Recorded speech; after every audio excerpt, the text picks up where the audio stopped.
Hello everyone, I hope आप सब अच्छे होंगे। तो आज हम करेंगे सीडीपी की सेकेंड क्लास। फर्स्ट क्लास इसकी हो गई है, यदि आप नहीं देखे हैं तो जाके देख लीजिए, क्योंकि वहाँ से आपको प्रीवियस ईयर में क्वेश्चन बहुत सारे पूछे गए हैं। सो इम्पॉर्टेंट क्वेश्चन कराया गया है। यदि आपको ये सेशन अच्छा लग रहा है तो लाइक कीजिएगा और ऐसे आप बने रहिएगा डेली डेली। देखते हैं आज का हमारा क्वेश्चन क्या है। तो ये सेकेंड क्लास आज सीडीपी की क्वेश्चन देखते हैं कि हमारा क्वेश्चन क्या है। फर्स्ट क्वेश्चन है, जीन पियाजे मुख्य रूप से किसके अध्ययन के लिए जाने जाते हैं? तो संज्ञानात्मक विकास। किसके लिए जाने जाते हैं? संज्ञानात्मक कॉग्निटिव डेवलपमेंट के लिए जाने जाते हैं जीन पियाजे। जीन पियाजे कहाँ के मनोवैज्ञानिक हैं? तो ये स्विट्जरलैंड के हैं। स्विट्जरलैंड के मनोवैज्ञानिक हैं। और ये जीन पियाजे जो है उन्होंने एक परिभाषा दिया था। तो इनकी परिभाषा क्या है? तो इनकी परिभाषा इन्होंने ये दिया था कि बच्चे जो होते हैं वो ज्ञान के सक्रिय निर्माता होते हैं। बच्चे ज्ञान के सक्रिय निर्माता होते हैं। वे नन्हे वैज्ञानिक हैं जो संसार के बारे में अपने सिद्धांत की रचना करते हैं। तो ये आपको प्रीवियस ईयर में आपके पूछा जा चुका है क्वेश्चन कि बच्चे जीन पियाजे ने कौन सा ये सिद्धांत किसने दिया है। तो वहाँ पे पियाजे, थॉर्नडाइक, स्किनर, कोहलबर्ग ऐसे करके दे देगा। तो आपको पता होना चाहिए कि ये सिद्धांत जीन पियाजे का है कि बच्चे सक्रिय ज्ञान के निर्माता होते हैं।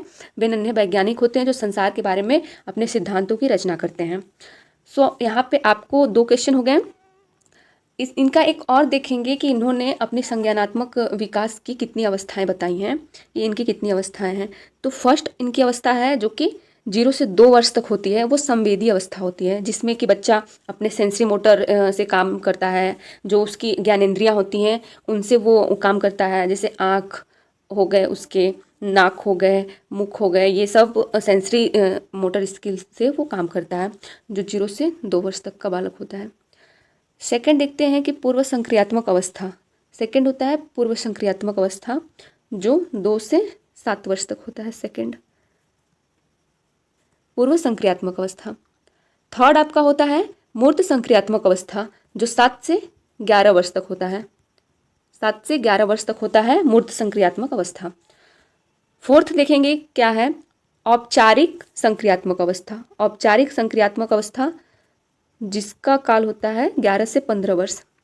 11 से 15 वर्ष तक औपचारिक संक्रियात्मक अवस्था होता है।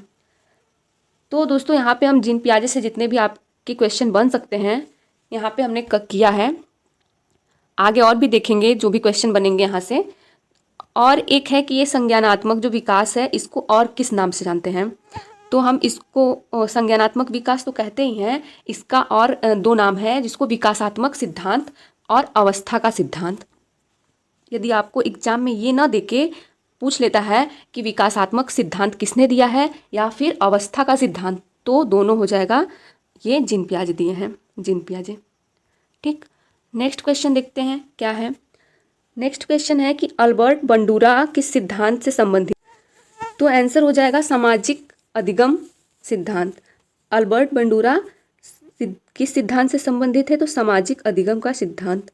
तो सामाजिक अधिगम का सिद्धांत जो होता है इसमें यह है कि दूसरों के व्यवहार को देखकर सीखा जाता है। जो सामाजिक अधिगम होता है, जैसे समाज में हम दूसरों से कुछ सीखते हैं, समाज में हम जाते हैं तो दूसरों के व्यवहार को अपने अंदर अर्जित करते हैं। तो यही उन्होंने बताया है कि दूसरे के व्यवहार को देखकर सीखा जाता है। जो हमें अच्छा लगता है उसको हम ग्रहण कर लेते हैं, जो हमें अच्छा नहीं लगता है तो उसको हम मतलब नकार देते हैं, नहीं उसको अपनाते हैं। जो अच्छा चीज़ रहेगा वही को हम अपनाएंगे। तो इन्होंने दिया था अल्बर्ट बंडूरा, सामाजिक अधिगम का सिद्धांत दिए थे। तो नेक्स्ट क्वेश्चन देखते हैं यहाँ पे क्या है। नेक्स्ट क्वेश्चन है आपका, सीखी हुई बात को स्मरण रखने या पुनः करने की सफलता को क्या कहते हैं? स्मरण रखने या पुनः असफलता को क्या कहते हैं? सीखी हुई बात को स्मरण रखने या पुनः स्मरण करने की असफलता, यहाँ पे असफलता को क्या कहते हैं? एक होता है सफलता, एक होता है असफलता। तो हम जिसमें असफल रहेंगे, जिसको हम नहीं स्मरण नहीं याद नहीं कर पा रहे हैं, उसको विस्मृति कहेंगे।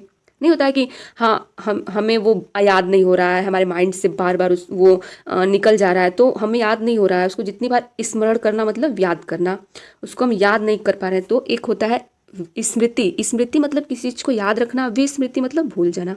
तो यहाँ पे सीखी हुई बात को स्मरण या पुनः स्मरण करने की असफलता, मतलब हम असफल रहे तो इसको विस्मृति कहेंगे। नेक्स्ट देखते हैं कि क्या है क्वेश्चन। नेक्स्ट क्वेश्चन है कि कोहलबर्ग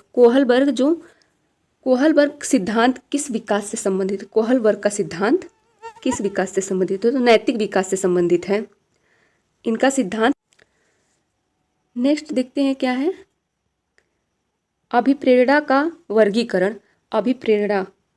वर्गीकरण यानी यहाँ पे मोटिवेशन का वर्गीकरण होता है। अभी प्रेरणा जिससे हमें प्रेरणा मिलती है, तो ये हमारा जन्मजात और अर्जित होता है, बाय बर्थ भी होता है और हम इसको अर्जित भी करते हैं, मतलब अपने आस पड़ोस या फिर जो भी समाज है या फिर इन जो भी इन्वायरमेंट है उसमें हम उसको अर्जित करते हैं और हमें बाय बर्थ भी होती है। ठीक, नेक्स्ट क्वेश्चन देखते हैं क्या है, सीखने के नियम किसने दिए हैं? सीखने के नियम, सिक्स्थ क्वेश्चन, सीखने के नियम किसने दिए? तो थॉर्नडाइक दिए हैं सीखने के नियम थॉर्नडाइक दिए हैं। यहाँ पे आप याद रखिएगा, ये पूछा है क्वेश्चन, सीखने के नियम किसने दिए हैं? तो थॉर्नडाइक दिए हैं। नेक्स्ट, बाल मनोविज्ञान का केंद्र है, तो क्या केंद्र है बाल मनोविज्ञान का? बाल मनोविज्ञान का केंद्र बालक हो जाएगा, क्योंकि बालक शिक्षा के लिए नहीं बना है, शिक्षा जो है वो बालक के लिए बनी है, ना कि बालक शिक्षा के लिए बना है। तो बाल मनोविज्ञान का केंद्र क्या है? बालक है। ये भी क्वेश्चन आपको बहुत बार पूछा है कि शिक्षा बालक के लिए बनी है या बालक शिक्षा के लिए बना है, तो आप इसको यहाँ पे ध्यान रखिएगा। नेक्स्ट क्वेश्चन देखते हैं क्या है, शैशवावस्था के लिए उत्तम शिक्षण। तो शैशवावस्था के लिए उत्तम शिक्षण मॉन्टेसरी विधि हो जाएगी, खेल विधि हो जाएगी, किंडरगार्टन, तीनों इसमें से पूछ देगा ऐसे, शैशवावस्था के लिए उत्तम विधि बताइए। तो यदि इसमें से एक देता है आपको या फिर पूरा दे देगा, बोल देगा कि सभी सही हैं, तो आपको यहाँ पे टिक करना होगा। यदि आपको पूछ देता है, एक दे देगा मॉन्टेसरी विधि और 3 अदर दे देगा, बोलेगा कि शैशवावस्था के लिए उत्तम शिक्षण कौन सा है, तो आपको मॉन्टेसरी लगाना होगा या फिर खेल विधि या किंडरगार्टन विधि लगाना होगा। ठीक, नेक्स्ट क्वेश्चन देखते हैं,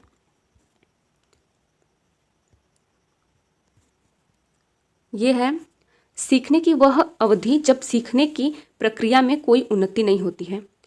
तो दोस्तों यहाँ पे सीखने की अवधि वो जिसमें कि हम ना उन्नति कर रहे हैं ना ही हमारा कुछ हो रहा है, वो बस एक जैसे रह रहा है, तो वो जो होता है वो सीखने का पठार हो जाएगा यहाँ पे। नेक्स्ट देखेंगे क्वेश्चन 10 एंड लास्ट क्वेश्चन, क्रिया प्रसूत अनुबंधन का प्रतिपादन किया है। तो स्किनर ने किए हैं। किसने किया है? स्किनर। आज हम लोग की कौन से बहुत सारे वैज्ञानिक से जुड़े हुए क्वेश्चन किए हैं, जैसे कि अभी आम के यहाँ पे स्किनर का किए कि कौन सा अनुबंधन का सिद्धांत दिए, तो स्किनर ने दिया है क्रिया प्रसूत का नियम।